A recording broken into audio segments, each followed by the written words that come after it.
Pessoal, sejam mais uma vez muito bem-vindos ao nosso canal Momento Blessed com Drica Silva.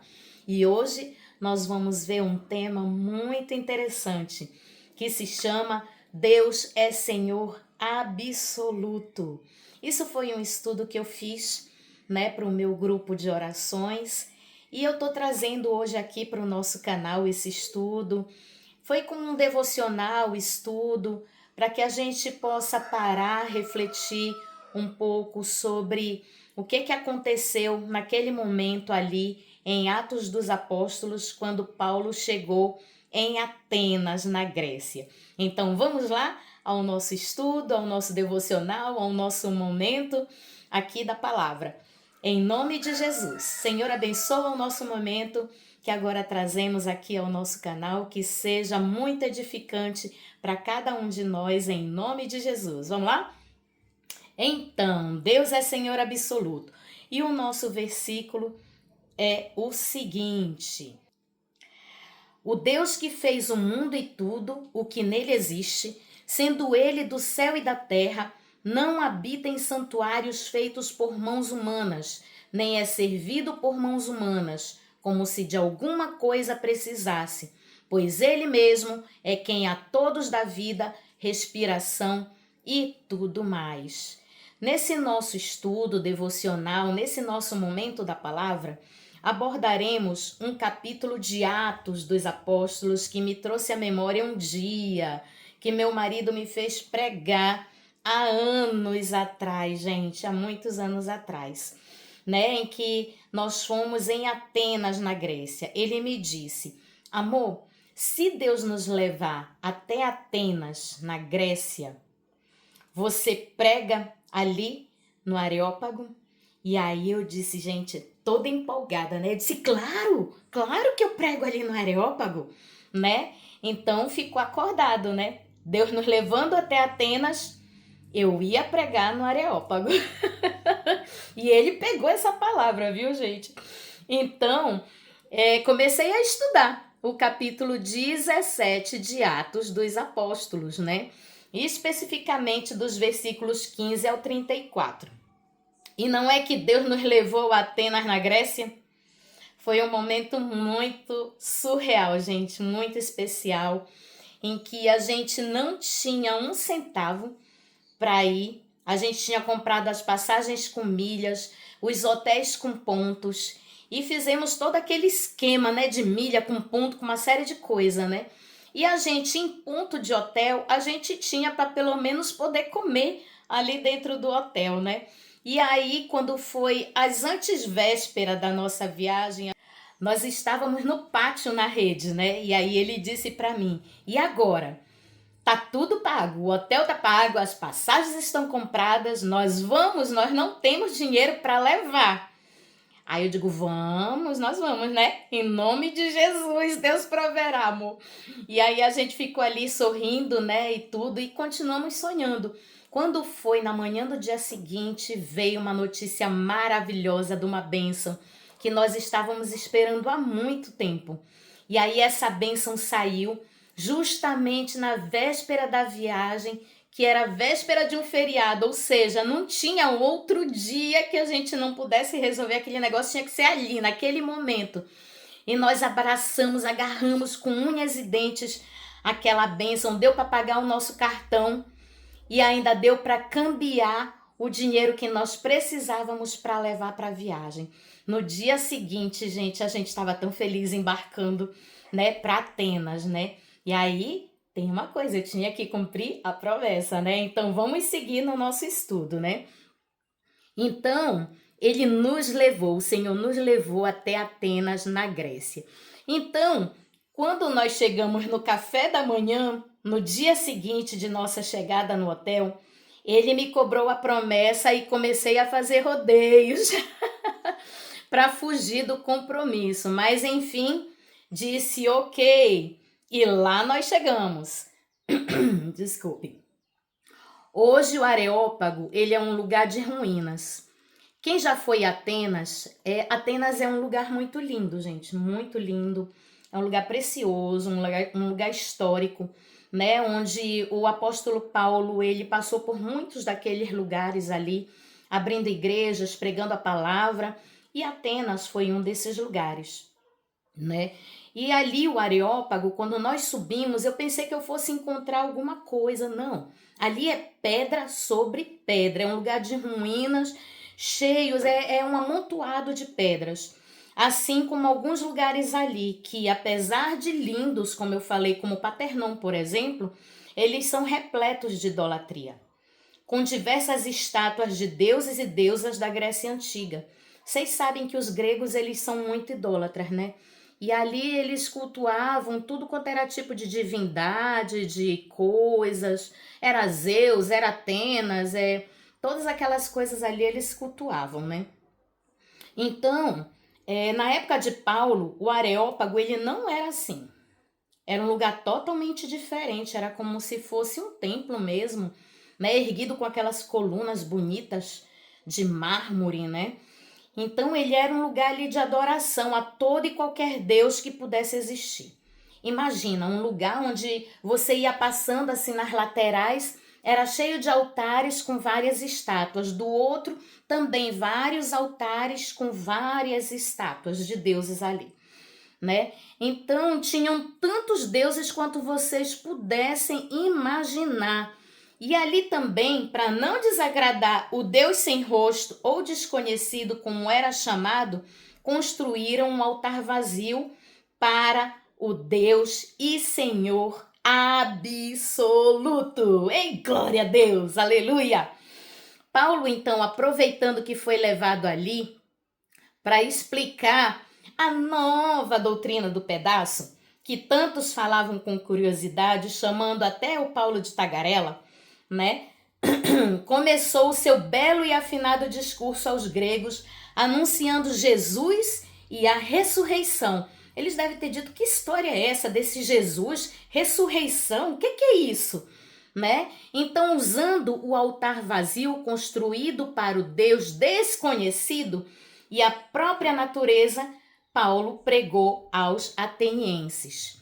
Começou seu discurso com: varões atenienses, em tudo vos vejo um tanto supersticiosos, porque passando eu e vendo os vossos santuários, achei também um altar em que está escrito: ao Deus desconhecido.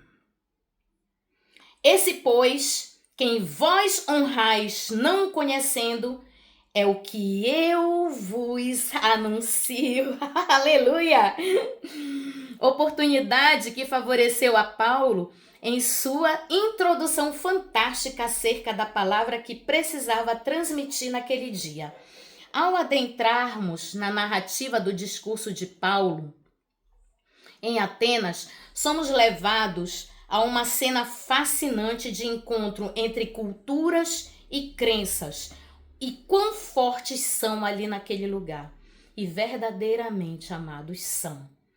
Sabe, você vai entrando, você vai passando, vai adentrando, vai subindo aquelas escadarias, aqueles negócios, e você vê que a cultura deles é muito entranhada, sabe? É muito forte, né?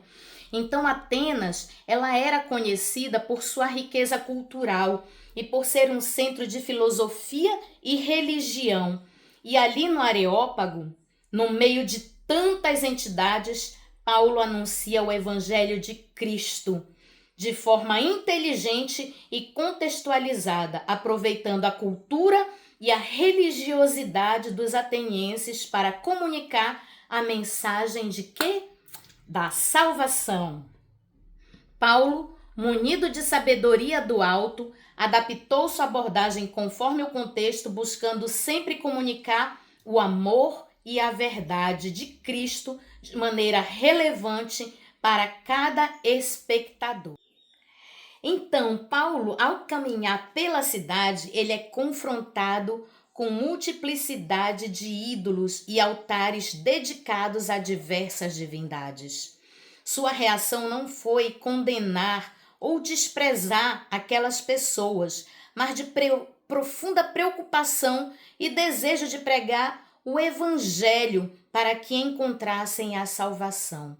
Então ele foi misericordioso ali, ele foi piedoso, ele viu que ali aquelas pessoas, eles simplesmente eram cegos espiritualmente, né? E ele tendo a condição de abrir os olhos daquelas pessoas para a verdade do evangelho, para a verdade da palavra de Deus, do evangelho de Cristo, ele assim o fez.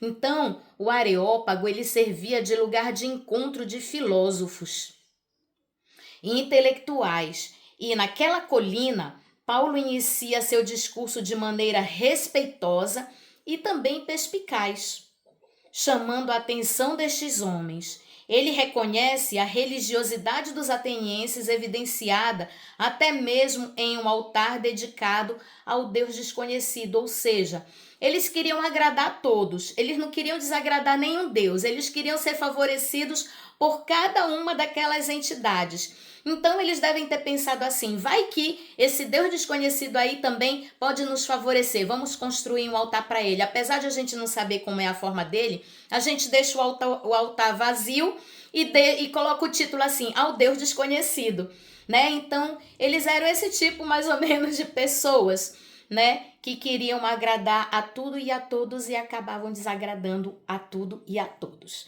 né? Porque a gente tem que agradar apenas ao nosso Deus Todo-Poderoso e não procurar agradar a gregos e troianos, porque isso não vai dar certo, né? Então eles queriam ali agradar a todos os deuses, né?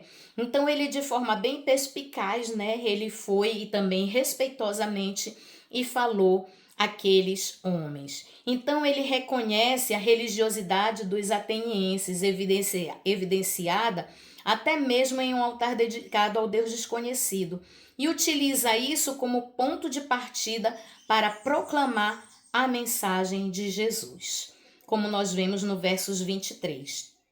Temos lições a aprender neste discurso.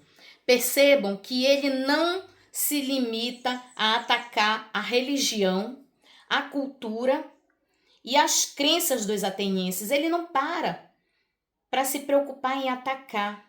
Ele para se preocupar em pregar a palavra. Então, às vezes, muitos de nós, a gente está se distraindo. A gente é atacado de todos os lados e a gente se para justamente se defender. Não, a gente está pregando a palavra de Deus, a gente está fazendo a vontade de Deus. Quando nós estamos no centro da vontade de Deus, a gente não tem que se preocupar com quem está nos jogando pedra. Até porque, olha, sobre nós está a mão de Deus. Então vai bater primeiro onde? A pedra? Na mão do Senhor. Quem é que vai revidar? É o Senhor. Então a gente não tem que se preocupar com essas coisas, a gente tem que se preocupar sim em fazer a vontade de Deus e pregar a palavra do Senhor, né? Então, ele não se preocupava em atacar a crença deles, muito pelo contrário, ele busca um ponto de conexão entre a cultura grega e a mensagem cristã. Ele cita justamente, amados, os poetas e os filósofos locais, como a gente vê nos versos 28, para sustentar a sua argumentação e apresenta Jesus como cumprimento das aspirações mais profundas do coração humano. Este discurso é uma obra-prima de contextualização e comunicação eficaz do Evangelho, usando a própria natureza e todas as coisas ao nosso redor para apresentar a verdade de Jesus Cristo, nosso Senhor e Salvador, e do Deus Altíssimo, o Criador, que além de criar, sustenta a sua criação com maestria e cuidado. E neste mesmo enredo, ele chama-os à necessidade, ao arrependimento, e aponta a ressurreição de Jesus como prova definitiva do poder divino sobre a morte, versos 30 a 31. Então, não há perdão de pecados sem arrependimento. A gente primeiro precisa ser convencido do nosso erro, do nosso pecado, que nós somos pecadores, que nós somos miseráveis, né? Então, quando a gente reconhece que nós não somos nada, que nós pecamos, que nós erramos, Aí com isso vem o arrependimento, e quando ele é genuíno, né, inspirado justamente pelo Espírito Santo, é ele que toca no nosso coração, é ele que nos convence justamente do nosso pecado, do juízo, da justiça e do amor de Deus. É o Espírito Santo, e quando a gente cai nesse arrependimento profundo e genuíno, aí sim começa a obra redentora, né, da palavra de Deus atuando na nossa vida por meio do Espírito Santo. Então, nós sabemos que precisamos anunciar o Evangelho de Cristo em tempo e fora de tempo. E estamos preparados e estarmos preparados para quando Ele nos chamar. Então, é tempo e fora de tempo. Porque a gente não sabe quando Deus vai dizer: filha, prega para aquela pessoa ali. Eu preciso de você agora. E você tem que estar preparado naquele momento para fazer aquilo que o Senhor quer que você faça. Às vezes a pessoa está à beira do suicídio. Está ali com os pensamentos, né, se chocando, né? Não é hoje que eu vou tirar minha vida, é agora, eu vou pular da ponte, eu vou fazer isso, eu vou fazer aquilo outro. E Deus usa justamente a pessoa que está mais próxima ali, entendeu? E ele diz assim mesmo: vai e prega agora para aquela pessoa. Urgente, vai lá.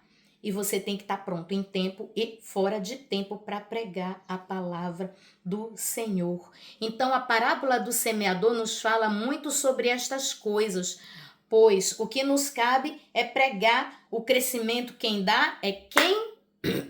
É o Senhor. É Ele que vai dar o crescimento.